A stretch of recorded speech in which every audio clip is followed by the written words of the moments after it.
Let's talk about things that go bump in the night, those chilling legends that have haunted the English countryside for generations.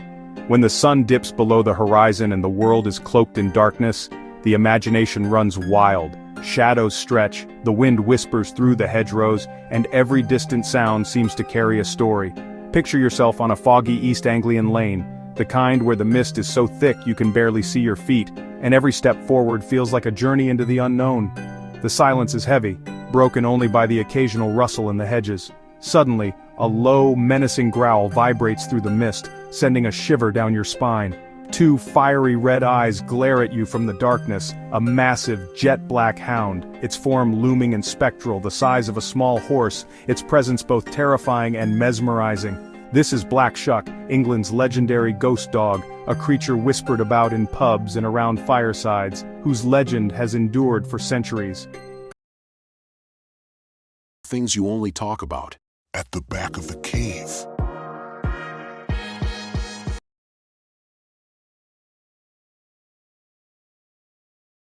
For generations, tales of this phantom hound have haunted the lonely coastlines and marshes of eastern England, especially in the wilds of Norfolk and Suffolk.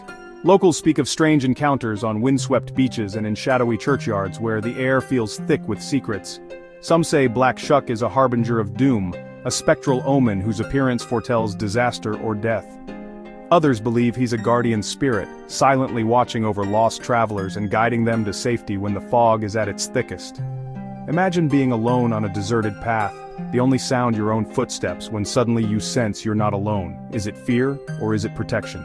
The stories never quite agree. Is Black Shuck a demon, a ghost, or something else entirely? That's the enduring mystery that keeps his legend alive, generation after generation. The name Black Shuck comes from the Anglo-Saxon word skugga, meaning demon or evil spirit. It's a name that hints at the deep-rooted fears and superstitions of early English settlers, who saw the world as a place filled with unseen dangers. Descriptions of Black Shuck are eerily consistent, enormous, shaggy, with blazing eyes that pierce the darkness. Sometimes he's said to have just one eye like a canine cyclops, making his appearance even more unsettling. These stories are more than just scary tales to tell on stormy nights. They're woven into the very landscape, echoing through ancient churches, lonely crossroads, and windswept fields. They reveal the fears, hopes, and beliefs of the people who lived here. People who looked to the darkness and wondered what might be watching from the shadows. Following Black Shuck's trail is like stepping back in time, exploring ancient churches, forgotten paths, and the hidden corners of the English countryside where history and legend blur together. So grab your flashlight and boots and prepare yourself for a journey into the heart of England's most mysterious folklore. We're on a quest to uncover the truth behind England's most famous ghost dog, a creature that has inspired fear, awe, and curiosity for centuries. Can we separate fact from folklore, or will Black Shuck remain forever shrouded in mist and legend? Let's find out together. Where did Black Shuck's story begin? To answer that, we must journey back through centuries of myth, fear, and fascination, to a time when the boundaries between the real and the supernatural were blurred.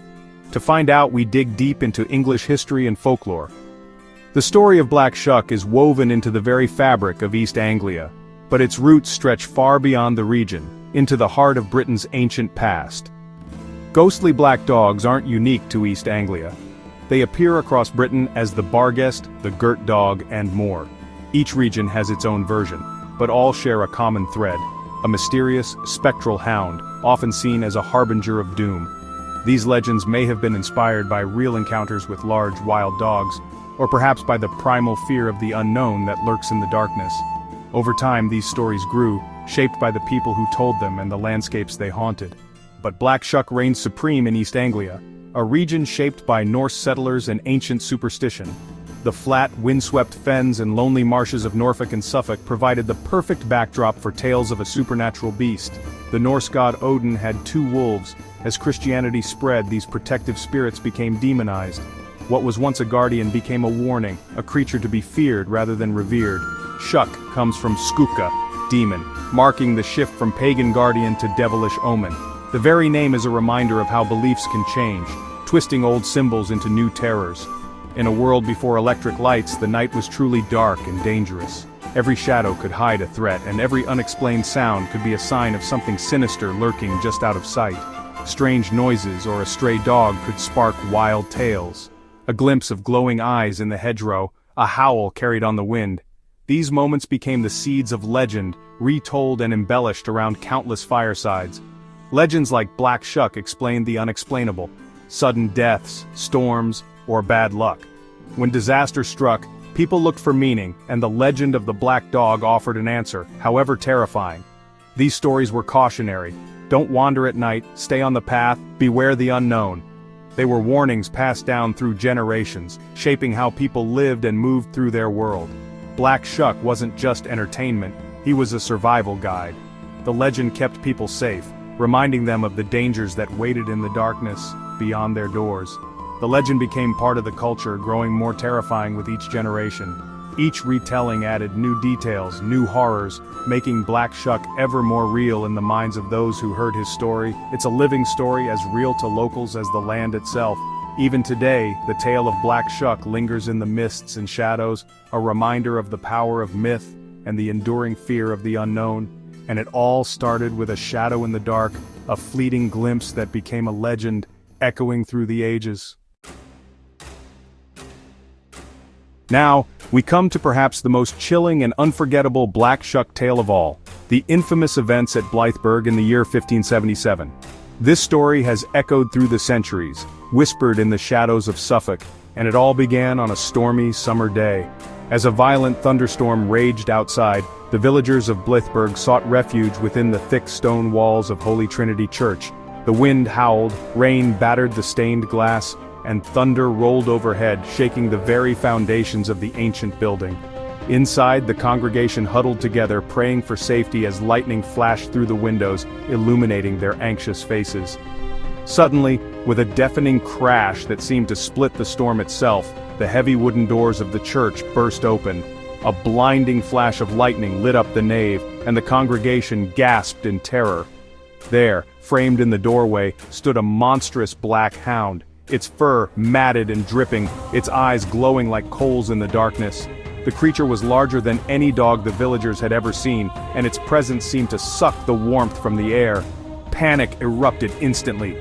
The beast charged down the aisle, its claws scraping against the ancient stone floor. In the chaos, a man and a young boy were struck down. Some say they were killed instantly, their bodies left horribly shriveled and blackened, as if scorched by an unearthly fire.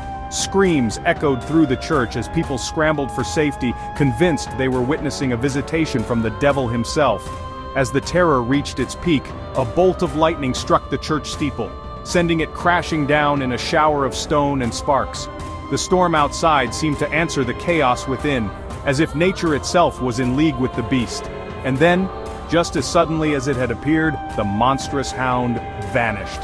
The church fell eerily silent, the only sounds the distant rumble of thunder and the sobs of the survivors. But the Black Shuck left behind a chilling reminder of its visit.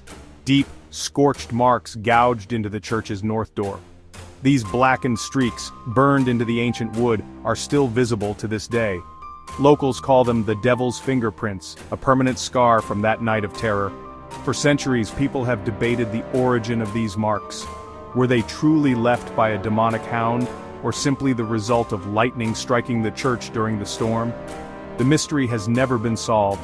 Some skeptics suggest the marks are nothing more than candle burns or the scars of time, but others insist they are undeniable proof of the supernatural, a warning to all who enter. For those who believe, the marks are a haunting reminder of the day when the boundary between our world and the unknown was shattered. They are a testament to the fear and awe that gripped the villagers, and to the enduring power of the Black Shuck legend. The legend is now etched not just in the wood of the church door but in the very fabric of Blythburgh's history. Each visitor who runs their fingers over those ancient scars feels a shiver of the past. Whether you believe the tale is fact or folklore, its power to captivate and terrify remains undiminished. The story is retold in hushed voices, especially on stormy nights as the wind rattles the windows and the shadows grow long. The marks remain, a mystery for the ages, a puzzle that invites speculation and wonder. They are a silent witness to a night when fear walked the aisles of Holy Trinity Church. And so the legend of Black Shuck lives on, haunting the Suffolk countryside and the imaginations of all who hear its tale. The terror of 1577 didn't stop at Blythburgh. 12 miles away in Bungay's St. Mary's Church, a similar nightmare unfolded. As thunder crashed, a black dog appeared in a flash of fire running through the congregation. 2 people died instantly, their necks twisted by the beast. Abraham Fleming's pamphlet, A Strange and Terrible Wonder, spread the story far and wide. Both churches were struck on the same day, both left with physical marks. Was it one dog, 2, or just the storm itself? Whatever the truth, these twin tales cemented Black Shuck's legend for centuries. Names have power, and Black Shuck is loaded with meaning. Black signals danger, night, the unknown, and the supernatural. Shuck likely comes from skuka, Old English for demon, but could also mean shaggy. So, is he the Black Devil or the Black Shaggy one? Both fit. He's described as huge, wild, and terrifying. The name blurs the line between evil spirit and untamed force of nature. Maybe it started as Shucky for his appearance, then merged with skuka as the stories grew darker. That dual meaning, shaggy and demonic, makes the name unforgettable. It's both a description and a warning. No wonder it's lasted for centuries. The name alone sends a chill down your spine. And that's exactly what a legend needs. Black Shuck isn't alone. Phantom dogs haunt legends worldwide. From Cerberus in Greece to the Quan Anwen in Wales, ghostly hounds are everywhere. Why dogs? They're loyal companions but also have a wild, predatory side. That duality makes them perfect symbols of the boundary between civilization and the unknown. Phantom dogs often guide souls to the afterlife, serving as psychopomps. Sometimes, like Black Shuck, they're omens of death. But not always. Some tales cast Shuck as a protector, guiding lost travelers or defending the vulnerable. This dual nature, demon and guardian, makes the legend rich and complex. He's not just a monster, but a reflection of our relationship with nature, death, and fear. Black Shuck is both our nightmare and our silent guardian. That's why his story endures. He's the familiar made strange, the loyal friend turned spectral guide. In every culture, the ghost dog is a messenger from the shadows, and in East Anglia, Black Shuck is king of them all. His legend is a mirror of our deepest hopes and fears. For centuries, Black Shuck was just a story, until 2014. Archaeologists at Leiston Abbey unearthed a massive dog skeleton. This beast was huge, about 200 pounds, nearly 7 feet tall on its hind legs. The find made headlines. Had they discovered Black Shuck's remains? The skeleton was buried near the Abbey kitchen, dating to the 16th or 17th century, right when the famous sightings occurred. Was this the real Black Shuck? Science says, maybe. It proves a giant dog lived here at the right time. Imagine seeing such a creature in a storm, no wonder legends grew. Perhaps this very dog inspired the tales. It might not have been a demon, but it was terrifying enough. The Leiston Abbey dog blurs the line between myth and reality. The legend suddenly feels a little more real, and the mystery deepens. The 1577 incidents are legendary, but sightings didn't stop there. Stories of Black Shuck have surfaced for centuries, right up to today. In the 1800s, a man tried to touch Shuck, his hand passed through, and his arm withered. Shuck's lanes, ancient paths and graveyard routes, are said to be his favorite haunts. Locals still warn against walking them at night. In the 1950s, a cyclist saw a huge, silent hound overtake him and vanish. In the 1970s, a walker saw glowing eyes near an old priory. Even in the 21st century, people report seeing a massive black dog gliding across fields. The details stay the same, huge, dark, silent, and eerie. Whether ghost or misidentified animal, the legend persists. Black Shuck's shadow still looms over East Anglia. The line between myth and reality remains blurred, and the sightings keep coming.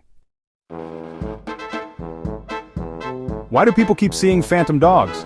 Our brains crave patterns, especially in the dark when fear takes over. Pareidolia makes us see what we expect. A shadow becomes a ghostly hound. If you've heard the legend, your mind fills in the blanks. Fear amplifies the ordinary. A stray dog becomes Black Shuck. Cultural belief is powerful. The story shapes what people see and feel. It's not about lying, it's about how folklore colors our perception. The legend provides the script, and our minds direct the scene. Black Shuck taps into primal fears, darkness, predators, the unknown. He's the ultimate predator, not bound by nature. Seeing him is facing our deepest anxieties. The legend endures because it speaks to something ancient within us. Black Shuck is the shadow in the corner of every dark road. Why does Black Shuck's legend still grip us after centuries? We crave mystery, a story that straddles reality and the supernatural. Black Shuck connects us to the past, making the landscape come alive with history and danger.